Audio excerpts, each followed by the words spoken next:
So yesterday I was at the car. I was actually in the back seat and I wanted to play some Fortnite on the go while being driven. It was very funny, and as you can see, it works perfectly with my controller. So I tried to play it without a controller and it's actually not very fun. So instead I figured out how to connect my controller. So it's very simple and actually works really well, especially if you get your settings right.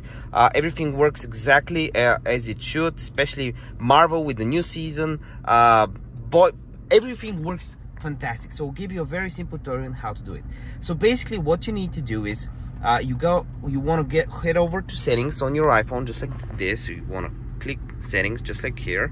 You want to go to Bluetooth, and then all you need to do is connect the dual wireless controller, right? But to do that, so let's forget it now, and I'll show you how I actually set it up. So I'm forgetting it. All you need to do is click this button and this button, not just one of them like on the PlayStation. You'll just click this one from what I remember.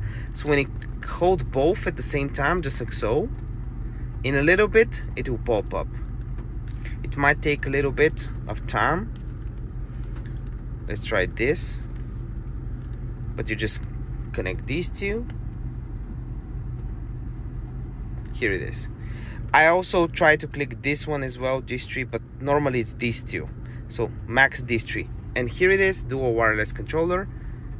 And it's paired. So now we can go to Fortnite. And it works instantly. And it works really well. So this is the tutorial. If you appreciate it, hit the like button. Hit the subscribe button. Comment down if you have any issues whatsoever. And also comment down which country are you watching this video from. See you next video. Bye.